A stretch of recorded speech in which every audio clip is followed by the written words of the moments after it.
Hello everyone, welcome to another video and I am a friend Bharat Shankar. तो आज market के लिए एक अच्छा दिन था। अगर आप आज मार्केट देखेंगे तो बहुत दिनों बाद निफ्टी और सेंसेक्स में एक अच्छा मूवमेंट हुआ है। एंड आज अगर आप देखेंगे तो हार्डली कोई ऐसा सेक्टर होगा जो रेड में था।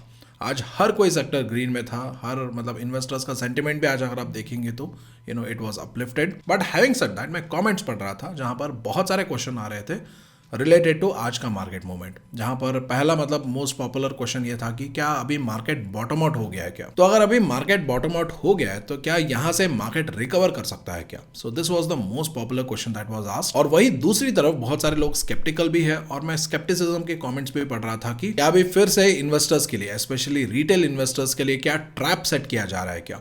क्योंकि पहले भी ये बहुत बार हुआ था ना, मार्केट थोड़ा सा बढ़ता था और बढ़ने के बाद क्या होता था, फिर से सेलिंग आता था, फिर से मार्केट गिर रहा था। यानी बेसिकली वहां पर क्या हो रहा था, जो बड़े इन्वेस्टर्स हैं वो सेटअप कर रहे थे मार्केट को कि हाँ मार्केट थोड़ा सा बढ़ रहा है।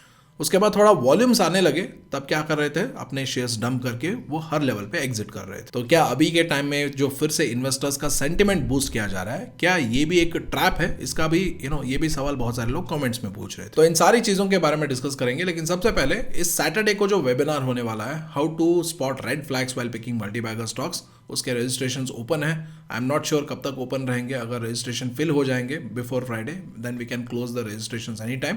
तो अभी तक रजिस्टर नहीं किया तो आप जाके रजिस्टर कर सकते हैं, लिंक डिस्क्रिप्शन में है।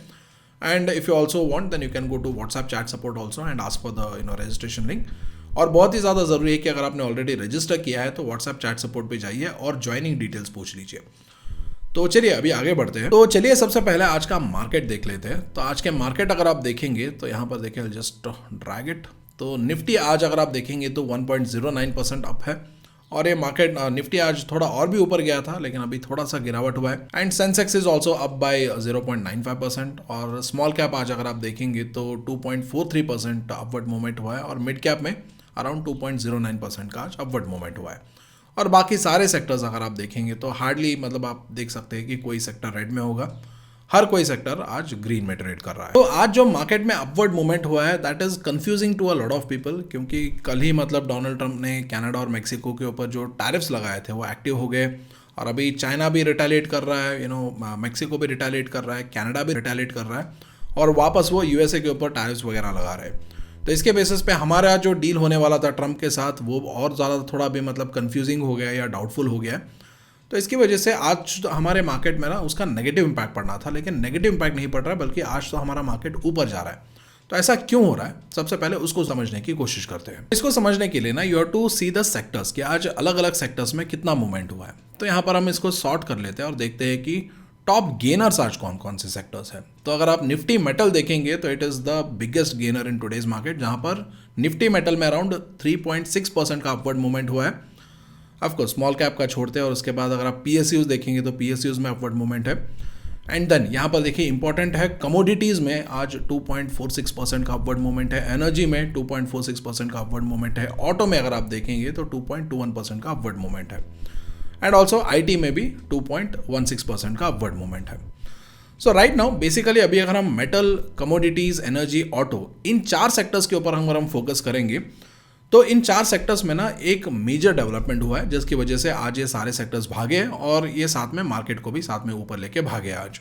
तो आज ऐसा क्या हो गया, सबसे पहले वो देखने की कोशिश करते हैं। तो यहाँ पर देखिए, चाइना ने ये अनाउंस किया है कि they are going to cut steel output, यानी उनका जो स्टील प्रोडक्शन होने वाला है, उसका आउटपुट जो होने वाला है स्टील प्रोडक्शन का, उसको चाइना कट करने वाला है या कम करने वाला है। तो अभी इसके बाद एक सवाल आएगा कि अगर चाइना अपना स्टील आउटपुट कट कर रहा है तो इसका फायदा इंडिया को कैसे मिलेगा। तो अभी के टाइम में आपको ये समझना होगा कि चाइना जो है वो अपना इंडिया के ऊपर स्टील को डंप कर रहा है, यानी सस्ते दाम पे स्टील को इंडिया को एक्सपोर्ट कर रहा है। और गवर्नमेंट इसके बारे में कुछ कर नहीं रहा है, कुछ टैरिफ्स नहीं लगा रहा है, जिसकी वजह से जो डोमेस्टिक प्लेयर्स है उनको बहुत ज़्यादा मार्जिन्स में लॉसेस हो रहा है। And you can see major steel companies हैं, उनके प्रॉफिट्स जो है वो लास्ट 2-3 ईयर्स से कंटिन्यूसली इरोड हो रहे हैं। तो अभी अगर चाइना अपना प्रोडक्शन कट करेगा तो यहाँ पर एक होप आ रहा है कि हाँ, इंडिया में जो डंपिंग हो रहा है स्टील का उसमें थोड़ा सा रिडक्शन हो जाए, जिसके बेसिस पे जो इंडिया का जो मेटल सेक्टर है उसको फायदा। तो इसी रीजन की वजह से आज मेटल सेक्टर, कमोडिटी सेक्टर में पॉजिटिविटी नजर आ रहा है, जिसकी वजह से ये मार्केट को ऊपर खींच रहा है। But having said that, as an investor यहाँ पर आपको बहुत ज्यादा कॉशियस होना पड़ेगा, क्योंकि बहुत बार क्या होता है कि न्यूज आता है तो उस पर्टिकुलर दिन उस सेक्टर में, स्टॉक में सर्ज हो जाता है। बट एक्चुअल में उसके ऊपर इंपैक्ट क्या पड़ेगा उसको एज एन इन्वेस्टर आपको एनालाइज करना बहुत ज़रूरी है। एंड राइट नाउ अगर आप इस सिचुएशन को एनालाइज करेंगे तो पहले आपको ये सोचना होगा कि अभी चाइना जो अपना स्टील आउटपुट कट कर रहा है वो क्यों कट कर रहा है। क्या चाइना को इस बात से प्रॉब्लम है कि वो इंडिया और बाकी के जो नेशंस है उनको चीपर एक्सपोर्ट कर रहा है जिसकी वजह से उनका मार्जिन कम है? क्या चाइना को उस बात से प्रॉब्लम है? I don't think so. China को उस बात से प्रॉब्लम है। China is use to playing with smaller margin, जहां पर वो स्मॉलर मार्जिन रखेगा, एक्सपोर्ट करेगा, जितना हो सकता है उतना पैसे कमाएगा। बेसिकली वो वॉल्यूम्स में खेलता है। तो अभी अगर बिजनेस में सब चंगा सी है तो चाइना स्टील आउटपुट क्यों कट कर रहा है? तो देखिए अभी चाइना जो है वो स्टील आउटपुट इसलिए कट कर रहा है क्योंकि रिसेंटली डोनाल्ड ट्रंप ने जो चाइना से जो इंपोर्ट्स किए जाते थे स्टील, एल्यूमिनियम, ये सब, उनके ऊपर आई थिंक अराउंड 25% का टैरिफ लगाया था। तो यहाँ पर है देखिए आर्टिकल जहाँ पर ट्रंप ने क्या किया था, उसने स्टील के इंपोर्ट के ऊपर अराउंड 25% का इंपोर्ट ड्यूटी लगाया था और एल्यूमिनियम के प्रोडक्ट्स के ऊपर अराउंड 10% का इंपोर्ट ड्यूटी लगाया था। और हालांकि ट्रंप ने बताया था कि ये सारे नेशंस के लिए है, but we all know Trump यहाँ पर बेसिकली चाइना को टारगेट कर रहे हैं because China is the biggest exporter of steel and aluminium to the USA, specially cheap aluminium and steel. ये है रियल रीजन जिसकी वजह से चाइना अपना स्टील प्रोडक्शन कट कर रहा है। और डोनाल्ड ट्रंप के जो टैरिफ्स है ये मार्च 12 को एप्लीकेबल हो जाएंगे और उससे पहले डोनाल्ड ट्रंप कुछ एंटिसिपेट कर रहे होंगे कि चाइना आएगा ना कुछ नेगोशिएट करेगा, but we all know China, right? They don't negotiate, they don't surrender. Attack किया तो वो पलट अटैक करते हैं। और अभी चाइना ने ये जो स्टेटमेंट दिया है कि वो स्टील आउटपुट कट करेंगे, वो एक स्टेटमेंट है डोनाल्ड ट्रंप को कि we are not accepting your negotiation और योर टर्म्स। हम भले ही मतलब अपना प्रोडक्शन कट कर देंगे, लेकिन अगर तुम टैरिफ हमारे ऊपर डालोगे तो हम भी तुम्हारे ऊपर भी टैरिफ डालेंगे। That is the answer from China right now. अब इसके बाद एक सवाल आता है कि जो अभी चाइना अपना स्टील आउटपुट कट कर रहा है उसकी वजह से क्या इंडियन मार्केट्स को बहुत ज़्यादा फायदा मिलेगा? तो यहाँ पर बहुत ज़्यादा तो नहीं, एक माइनर सा फ़ायदा ज़रूर मिल जाएगा। क्योंकि अभी पहले क्या हो रहा था कि अभी ये जो 25% टैरिफ लगने के बाद मार्च 12 के बाद अभी अगर चाइना यूएसए को पहले जितना स्टील एक्सपोर्ट कर पाता था उतना एक्सपोर्ट अभी नहीं कर पाएगा।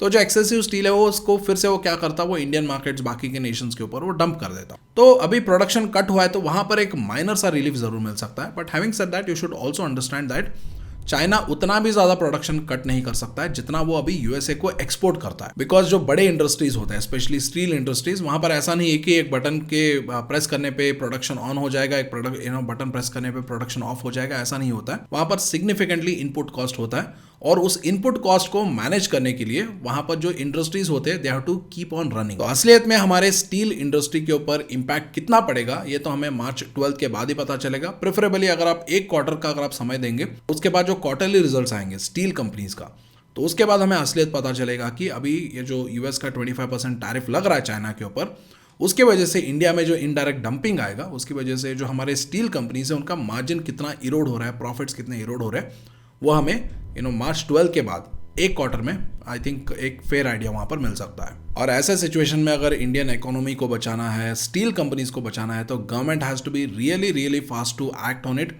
क्योंकि अभी अगर देखिए, अगर चाइना के स्टील इंपोर्ट्स के ऊपर अगर एंटी डंपिंग पॉलिसी नहीं लाएगा गवर्नमेंट, तब तो डेफिनेटली यहाँ पर ये जो मेटल सेक्टर है वो हैवी हेडविंड्स फेस कर सकते हैं। और ये इसीलिए भी इंपॉर्टेंट है ना कि गवर्नमेंट जो है वो हजारों लाखों करोड़ इंफ्रास्ट्रक्चर के ऊपर स्पेंड कर रहा है, लेकिन इंफ्रास्ट्रक्चर बिल्ड करने वाले जो कंपनीज है अगर वो चाइना का सस्ता स्टील इस्तेमाल करेंगे तो एक मेजर कॉस्ट जो है वो चाइना को जाएगा, इंडिया को बेनिफिट उसका नहीं मिलेगा। और इसीलिए ना अगर आने वाले टाइम में मान लीजिए अगर गवर्नमेंट टाइम पे एंटी डंपिंग ड्यूटी नहीं लाता है स्टील इंपोर्ट्स के ऊपर, चाइना के स्टील इंपोर्ट्स के ऊपर, और एक तरफ अगर हमारा जीडीपी ग्रो हो रहा है और दूसरी तरफ अगर हमारे स्टील कंपनीज में ग्रोथ नहीं हो रहा है, मार्जिन इरोड हो रहे हैं, प्रॉफिट इरोड हो रहे हैं, तो you should not be surprised at all. तो इन्हीं सारे रीजंस की वजह से आज हमारे मार्केट में जो जबरदस्त रिवर्सल हुआ है, जहां पर आज देख सकते हैं हर सेक्टर आज ग्रीन में है, उसके बेसिस पे ये जज करना कि हाँ मार्केट बॉटम आउट हो गया है, यहां से मार्केट रिवर्स करेगा, ऐसा एंटिसिपेशन करना मेरे ख्याल से अभी it will be too early. Because you have to remember that हमारे मार्केट में हर राइज पे सेलिंग आ रहा है, और हर राइज पे सेलिंग आता है तो पैटर्न क्या बनता है, लोअर लोज और लोअर हाइज का पैटर्न बनता है। और इसको मैंने पहले भी आपको बहुत बार समझाया है, maybe if you want I can show it to you again right now. तो अभी यहाँ पर देखिए ना क्या हो रहा है राइट नाउ मार्केट में। If I take a chart pattern, तो यहाँ देखिए पहले एक लो बना, उसके बाद थोड़ा सा हाई बना, हाई बनने के बाद क्या होता है, मतलब मार्केट में वॉल्यूम्स बढ़ने लगते हैं तो यहाँ पर फिर से सेलिंग आता है, फिर से सेलिंग आने पे फिर से मार्केट गिरता है, फिर से मार्केट को थोड़ा बढ़ाया जाता है, फिर से यहाँ पर लोग पॉजिटिव होकर बाइंग करने आते हैं और फिर से यहाँ से क्या होता है, सेलिंग किया जाता है और जो वॉल्यूम आ रहा है, मतलब जो लोग बाई करने के लिए आ रहे हैं उनके ऊपर शेयर्स को डंप किया जाता है। और उसके बाद देखिए फिर से यहाँ पर मार्केट ने लो बनाया और अभी फिर से मार्केट हाई बनाने वाला है। तो यहाँ पर देखिए अगर मार्केट यहाँ से हाई बनाएगा तो हो सकता है यहाँ पर मार्केट राइज होने पर फिर से सेलिंग आ जाए। तो इसीलिए मैं हमेशा बोलता हूं कि चेंज इन ट्रेंड का इस्तेमाल। और यहाँ पर चेंज इन ट्रेंड कैसे आइडेंटिफाई कर सकते हैं, तो यहाँ पर देखिए अभी मार्केट यहाँ पर थोड़ा सा बढ़ाना, तो उसके बाद क्या होगा, फिर से मार्केट में थोड़ा सा गिरावट आ सकता है, फिर से मार्केट बढ़ सकता है, गिर सकता है, बढ़ सकता है, गिर सकता है, बढ़ सकता है। तो ऐसे ही जब हायर हाइज बनने लगेंगे, पहले हाई बना, उसके ऊपर हाई बना, उसके ऊपर हाई बना, उसके ऊपर हाई बना, और पहले जो लो बना था, लोज जो है वो कंटिन्यूसली ऊपर शिफ्ट हो रहे हैं, जब ऐसे हायर हाइज का पैटर्न बनता है देन यू कैन एंटिसिपेट कि हाँ मार्केट में चेंज इन ट्रेंड हो रहा है और जो बाइंग आ रहा है, जो वॉल्यूम्स आ रहे हैं और जो मार्केट में मूवमेंट आ रहा है वो असली मूवमेंट है। और यहाँ पर भी कभी कभी फॉल्स सिग्नल्स मिल सकते हैं, तो इसकी वजह से यहाँ पर हम मूविंग एवरेजेस को एज अ डबल कन्फर्मेशन के लिए यूज़ करते हैं। तो यहाँ पर आप पहले देख सकते हैं, यहाँ पर देखिए पहले भी ये हुआ था ना, लो बना, हाई बना, लो बना, हाई बना, और उसके बाद देखिए हायर हाइज बनने ही लगे थे, उसके बाद फिर से मार्केट में सेलिंग आ गया, राइट। तो इसलिए हमने यहाँ पर देखिए जो मूविंग एवरेजेस है उसको एज अ कन्फर्मेशन के लिए इसको इस्तेमाल किया है। तो जस्ट टू वर्स्ट केस में just to avoid false signals of higher highs. तो चलिए इसके बाद आपके कुछ कमेंट्स पढ़ लेते हैं। तो पहला कमेंट लिखा है मोहन प्रसाद, और ये हमारे लर्निंग कम्युनिटी के मेंबर है। और मोहन प्रसाद बोलते हैं कि सर ऑटो सेक्टर में कब रिवाइवल आ सकता है, स्पेशली ये जो कमर्शियल व्हीकल का सेक्टर है। तो देखिए जब स्पेंडिंग बढ़ने लगेगा, कमर्शियल एक्टिविटीज़ बढ़ने लगेंगे, तभी ऑब्वियसली ये जो हैवी व्हीकल्स है, कमर्शियल व्हीकल्स है, इनका इस्तेमाल ज़्यादा होगा, इनका बाइंग ज़्यादा होगा। बट हैविंग सेड दैट, आज अगर आप देखेंगे तो एक ग्लिमर ऑफ होप ज़रूर मिला है फोर्स मोटर्स के रूप में। तो यहाँ पर देखिए वो आर्टिकल है जहाँ पर ये बोला जाता है कि फोर्स मोटर्स का जो फरवरी सेल्स है उसमें एक अच्छा ग्रोथ हुआ है, ईयर ऑन ईयर बेसिस पे अराउंड 46% का ग्रोथ हुआ है। और फोर्स मोटर्स आपको पता ही है ना कि ये मेनली कमर्शियल व्हीकल्स ही बनाता है। तो यहाँ पर देखिए कमर्शियल व्हीकल्स में जो ग्रोथ हुआ है उसका भी यहाँ पर डेटा दिया गया है। तो हाँ, ये एक ग्लिमर ऑफ होप है। अगर आने वाले टाइम में अगर मान लीजिए जो बाकी के प्लेयर्स है, जैसे कि टाटा मोटर्स है या अशोक लेलैंड है, बाकी के प्लेयर्स भी अगर यहाँ पर मंथली सेल्स में अगर ग्रोथ दिखाने लगते हैं then definitely it could be a good sign. But having said that, right now there are lot of uncertainties, तो इसके बीच में ना you have to be little bit careful as well. उसके बाद नेक्स्ट कमेंट पढ़ते हैं। नेक्स्ट कमेंट लिखा है राहुल वर्मा 84, और ये भी हमारे लर्निंग कम्युनिटी के मेंबर है। और ये बोलते हैं कि सर RVNL को एक बहुत बड़ा ऑर्डर मिला है अराउंड 729 करोड़ का, तो क्या इसकी वजह से इन्वेस्टर्स का सेंटिमेंट यहाँ पर रिवाइव हो सकता है क्या? तो राहुल, यहाँ पर सबसे पहले आपको ये समझना होगा ना कि अराउंड RVNL का रेवेन्यू, टोटल रेवेन्यू अगर आप देखेंगे तो अराउंड 21,000 करोड़, अराउंड 20,000 करोड़ के बीच में है। तो ये ऑर्डर कितना सिग्निफिकेंटली इंपैक्ट करेगा, आई एम नॉट श्योर। छोटा सा ऑर्डर है ना, तो I don't think so it can have that significant impact. But having said that, some order is better than no order. बट यहाँ पर आपको ये भी समझना है ना कि ऐसे ऑर्डर्स RVNL को पहले भी मिल रहे थे और बाद में भी मिल रहे थे, लेकिन पहले स्टॉक क्यों नहीं भागा, बाद में क्यों स्टॉक भागा? क्योंकि गवर्नमेंट जो है, स्पेशली इलेक्शन से पहले अगर आप देखेंगे तो एक्सट्रीम डेवलपमेंट सेंटिमेंट दिखा रहा था, एक्सट्रीम स्पेंडिंग दिखा रहा था, रेलवेज में, डिफेंस में, हर जगह। अगर आप चाहे तो गूगल में जो टाइम सर्च का ऑप्शन है ना, टाइम फिल्टर का ऑप्शन है ना, आप उसको इलेक्शन से पहले का लगा दीजिए, इलेक्शन से आई थिंक 1 साल पहले का टाइम, तब आपको दिखेगा ना कि ऐसा लग रहा था कि इंडिया पूरी तरीके से बुलेट ट्रेन वाला रेलवे सिस्टम बना देगा इंडिया में, या इंडिया में पूरे वंदे भारत चलेंगे, रेलवे में बहुत ग्रोथ हो रहा है, रेलवे आने वाले टाइम में गवर्नमेंट के लिए सबसे बड़ा स्पेंडिंग सेक्टर है। ऐसे बहुत सारे न्यूज़ आर्टिकल्स आपको देखने को मिल जाएंगे। तो उस तरीके का सेंटीमेंट जब फिर से आएगा तब चल के रेलवे सेक्टर या जो भी पब्लिक सेक्टर्स है, सरकारी सेक्टर है, वहाँ पर फिर से जो पहले वाला जो क्रेज़ था वो फिर से आ सकता है। और उसके लिए क्या होना पड़ेगा, हमारे जो फाइनेंस मिनिस्टर है उनको अगले बजट में आना पड़ेगा, अब प्रोजेक्ट्स अनाउंस करने पड़ेंगे, बजट अनाउंस करना पड़ेगा, तभी मतलब वहाँ पर कुछ हो सकता है। उसके बाद नेक्स्ट कमेंट पढ़ते हैं जिसको लिखा है अतुल श्रीवत्सव, और वो बोलते हैं, और ये भी हमारे लर्निंग कम्युनिटी के मेंबर है, ये बोलते हैं कि सर ये BSE का शेयर इतना तेज़ी से क्यों क्रैश हो रहा है, is there any specific reason? तो सबसे पहले आपको ये समझना होगा ना, तो कंपनीज लाइक BSE, राइट, वो क्या है कि वहाँ पर एक्सपेंसेस कम होते हैं because of the entry barrier, जिसकी वजह से they are cash rich companies, या मतलब वो कैश बहुत ज़्यादा जनरेट करते हैं। और जब भी एक कैश जनरेटिंग कैपेसिटी में कुछ अड़चन आता है या कुछ प्रॉब्लम आता है, तब मतलब ऐसे स्टॉक्स के ऊपर, ऐसे कंपनीज के ऊपर भी इम्पैक्ट पड़ता है। BSE के केस में अगर आप देखेंगे तो जो चैलेंजेस है उसमें एक बड़ा डेवलपमेंट भी हुआ है। तो रिसेंटली NSE ने अपना जो एक्सपायरी डेट्स है उसको चेंज कर दिया है। NSE announced that from April 4, 2025, FNO expiry for key indices जैसे कि Nifty 50, Bank Nifty etc. will be shifted from Thursday to Monday. तो इसकी वजह से क्या होगा, ट्रेडिंग वॉल्यूम्स इंपैक्ट होंगे, मार्केट स्ट्रक्चर इंपैक्ट होगा, which will also impact business of BSE as well. तो अभी यहाँ पर ऑब्वियसली एक सवाल माइंड में जरूर आएगा कि अगर NSE ने चेंजेस किया है तो इसका इम्पैक्ट BSE पे क्यों पड़ रहा है. तो देखिए NSE जो है करंटली वो अराउंड 99.9% मार्केट शेयर होल्ड करता है इक्विटी फ्यूचर्स में और 85.1% होल्ड करता है इक्विटी ऑप्शंस में. तो इसकी वजह से जो भी मतलब डेरिवेटिव ट्रेडिंग एक्टिविटी में जो भी मतलब NSE डिसीजन करता है, चेंजेस करता है, तो उसका एक ब्रॉडर इंपैक्ट इंडस्ट्री पे भी पड़ता है. और इंडस्ट्री में अभी अगर आप देखेंगे तो 2 मेजर प्लेयर्स है इसमें, NSE और BSE. तो इसकी वजह से इसका इंपैक्ट BSE पे भी ये इंपैक्ट इन्फ्लुएंस होता है. और लास्ट 8 दिनों में मोर देन 30-35% का जो गिरावट हुआ है BSE में, दैट ऑल्सो एट्रीब्यूट्स दैट कि अभी प्रेजेंट मार्केट सिचुएशन आपने देखा ही होगा कि जब से गवर्नमेंट ने जो टैक्सेस बढ़ाया है कैपिटल गेन्स के ऊपर, तब से FIs का कंटिन्यूस सेलिंग हो रहा है, मार्केट में पैनिक है, मार्केट में वॉल्यूम्स कम हो रहे हैं. तो इसकी वजह से BSE का रेवेन्यू वगैरह ऑलरेडी इंपैक्ट हो रहा है, सेल्स वगैरह ऑलरेडी इंपैक्ट हो रहा है. And on top of that अगर ऐसे चेंजेस वगैरह आते हैं जिससे और भी ज़्यादा इंपैक्ट पड़ता है, तो डेफिनेटली यहाँ पर पैनिक सेलिंग का माहौल तो यहाँ पर थोड़े टाइम के लिए कंपनीज ऐसे पर्टिकुलर सेक्टर्स एक्सपीरियंस कर सकते हैं. उसके बाद नेक्स्ट कमेंट पढ़ते हैं. नेक्स्ट कमेंट लिखा है नितिन काले व्लॉगर, और ये बोलते हैं कि सर गिरते हैं मार्केट में कुछ टाइम से, लास्ट 1-2 हफ्ते से स्पाइस जेट का शेयर क्यों बढ़ रहा है. सो स्पाइस जेट मेरा पहला मल्टी बैगर स्टॉक था वे बैक इन 2014. मैं मतलब हार्डली उस टाइम आई थिंक मैंने 1-2 साल के लिए इन्वेस्ट किया था उसमें. But coming back to the point, तो स्पाइस जेट में रिसेंटली आपको पता ही होगा ना कि बहुत सारे प्रॉब्लम्स थे, डेट बर्डन था, अभी भी ऑपरेशनल लेवल पे कंपनी लॉसेस में है. आई थिंक अभी लास्ट क्वार्टर में कंपनी ने प्रॉफिट पोस्ट किया था, लेट मी जस्ट चेक. हाँ, दिसंबर में कंपनी ने 25 करोड़ का प्रॉफिट पोस्ट किया था. But having said that operating profits अभी भी 188 करोड़ के लॉस में है. तो ऑपरेटिंग लेवल पे अभी भी कंपनी प्रॉफिटेबल नहीं है. बट अभी के लिए अगर आप देखेंगे तो स्पाइस जेट क्यों बढ़ रहा है, तो यहाँ पर इंस्टीट्यूशनल बाइंग इसमें आ रहा है राइट नाउ. फॉर एग्जाम्पल अगर आप देखेंगे तो रिसेंटली प्लूटस वेल्थ ने अराउंड 9 मिलियन शेयर्स खरीदे थे बल्क डील में स्पाइस जेट में. और यहाँ पर बल्क डील के डेटा में भी आपको ये दिख जाएगा, may be I can just share my screen.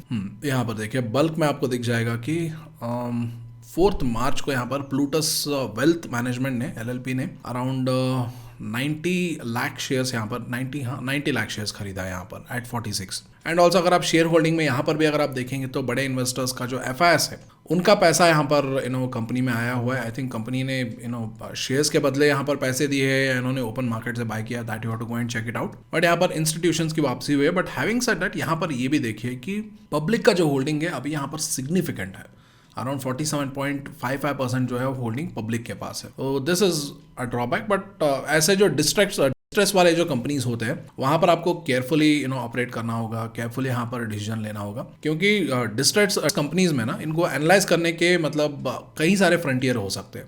Because right now if you see SpiceJet also it is facing challenges at multiple different levels. तो इन सारे चैलेंजेस को आपको पहले एनालाइज करना होगा. और ये पहली बार तो नहीं है, as I said earlier right, 2014 में मैंने इन्वेस्ट किया था, I got multi bagger returns here. So उस टाइम भी मतलब ये टर्न अराउंड फेज में ही था. और कोई कंपनी बार बार टर्न अराउंड फेज में फंसता है ना, तो वो थोड़ा सा चैलेंजिंग होता है एनालाइज करना. तो that you have to check it out. और उसके साथ साथ अगर आप एयरलाइंस जैसे कंपनीज अगर आप देखोगे तो यहाँ पर डिस्ट्रेस कहाँ से आ रहा है और डिस्ट्रेस कहाँ पर खत्म हो रहा है उसको एनालाइज करना है. तो you can go and check 2 parameters. 1 parameter is the debt. तो कंपनी अभी करंटली अगर आप देखेंगे तो डेट अराउंड स्पाइस जेट के ऊपर 5018 करोड़ के आसपास है. और कैश इक्विवेलेंट्स आई थिंक अभी अराउंड 2454 करोड़ के आसपास है. रिसेंट फंड रेजिंग वगैरह इसमें इंक्लूडेड होगा. और यहाँ देखिए इंटरेस्ट कवरेज रेशो जो है वो प्रेजेंटली अराउंड 0.56 के आसपास है. तो यहाँ पर आप स्पेसिफिकली डेट और इंटरेस्ट के ऊपर फोकस कर सकते हो and try to figure out कि कंपनी इस डेट को मैनेज करने के लिए क्या कर रहा है. और अभी ये जो इंटरेस्ट कवरेज रेशो है ना, जो अभी 1 के नीचे है, तो अभी ये क्या बता रहा है, ये अभी आपको ये बता रहा है कि जो कंपनी के ऊपर डेट है उसका इंटरेस्ट भी कंपनी चुका नहीं पा रहा है, because company is not generating any cash और प्रॉफिट.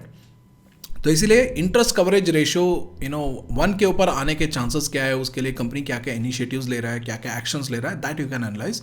और वहाँ से आपको एक ज़्यादा अंडरस्टैंडिंग मिलेगा कि क्या अभी ये जो रिवाइवल ट्राई कर रहा है स्पाइस जेट, वो रिवाइवल मतलब कितना सक्सेसफुल हो सकता है या कितना मतलब वहाँ पर चैलेंजेस है, उसका आपको एक फेयर आइडिया मिल सकता है. तो you can go and check that out. उसके बाद नेक्स्ट कमेंट पढ़ते हैं. नेक्स्ट कमेंट लिखा है कृतिका राव ने. कृतिका बोलती है कि sir on one side market is falling, shares are falling, mid cap, small cap is crashing. Mid cap and small cap have also entered bear territory by correcting more than 20%. But on the other side, Avanti Feeds is making new highs. What is happening in Avanti Feeds? तो Avanti Feeds का अगर आप पास देखोगे तो ये election cycles के साथ चलता है. जब भी चंद्रबाबू नायडू जी पावर में आते हैं तो अवंती फीड्स को फायदा होता है. और लास्ट जो गवर्नमेंट बनाया गया था वहाँ पर चंद्रबाबू नायडू जी और नीतीश कुमार जी ने बहुत बड़ा सपोर्ट दिया था गवर्नमेंट बनाने के लिए. और उसके बाद बजट में भी आपने देखा कि हर कोई अनाउंसमेंट में आंध्र प्रदेश को फ़ायदा मिल रहा है, बिहार को फ़ायदा मिल रहा है. And also on the other side अगर आप देखेंगे तो सडनली जो सी फूड इंडस्ट्री है उस पर फोकस आ गया. वहाँ पर जो बजट स्पेंड किया जाता था उसमें इंक्रीमेंट देखने को मिला, वहाँ पर फ़ायदा देखने को मिला. एंड कहीं ना कहीं अगर आप देखेंगे तो जो अवंती फीड्स के जो प्रमोटर्स हैं उनको चंद्रबाबू नायडू जी से लिंक किया जाता है. I don't know how much true it is, you have to go and check it out. आप खुद रिसर्च करो, खुद समझ लो. और ये जो बेनिफिट है ये आप अवंती फीड्स के क्वार्टरली रिजल्ट्स में भी देख सकते हैं. तो यहाँ पर देखिए, I just switch my screen. तो ये है, देखिए क्वार्टरली रिजल्ट्स है. तो यहाँ पर देखिए पूरे क्वार्टरली रिजल्ट्स ठंडे पड़े हुए थे. यहाँ पर प्रॉफिट ग्रोथ जो भी था पूरा बहुत ही मिनिमल लेवल पे था. ऑफ अ सडन यहाँ पर देखिए मार्च 2024 के बाद क्या होता है, इलेक्शंस के बाद क्या होता है, सडनली कंपनी बड़े बड़े प्रॉफिट्स पोस्ट करने लगता है अबाव 100 करोड़ का. यहाँ पर देखिए पहले 100 करोड़ का अबाव कितना था और यहाँ पर देखिए 100 करोड़ के अबाव भी कितना है.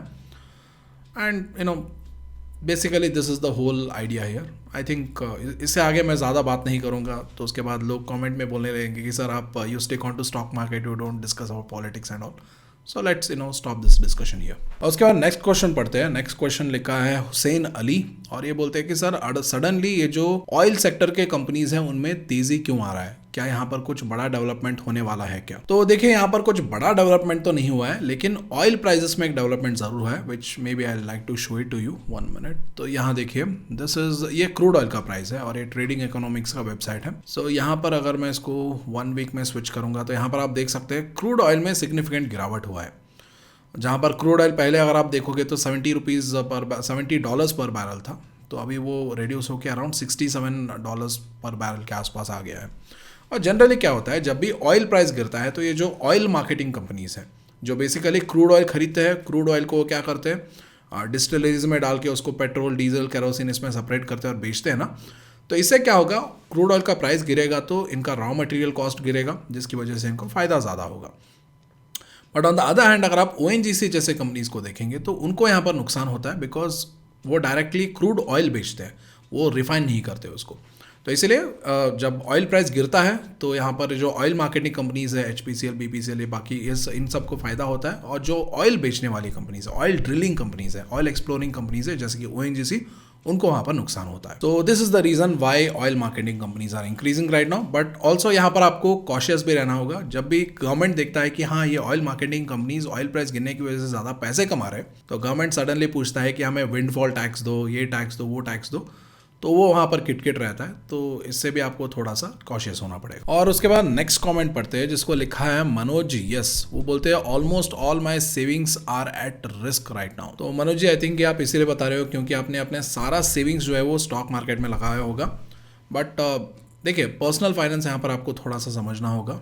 तो पर्सनल फाइनेंस में क्या होता है ना कि जनरली जो आपको 1-2 साल के अंदर जो पैसा चाहिए होता है, जो आपके शॉर्ट टर्म नीड्स के लिए जो चाहिए होता है, वो सेविंग्स का पैसा आइडियली लिक्विड एसेट्स में होने चाहिए जैसे कि FD में होने चाहिए जिसको आप कभी भी चाहे निकाल सकते हो. वहाँ पर डाउन साइड रिस्क 0 के बराबर होता है. और वही अगर आप मान लो कि आप जो आपको पैसे नहीं चाहिए 2 साल के ऊपर, 3 साल, 4 साल, 5 साल, तो ऐसे आप कहीं एसेट में इन्वेस्ट करके उसको आप छोड़ सकते हैं. तो ऐसे पैसों को ही आप स्टॉक मार्केट में इन्वेस्ट कर सकते हो.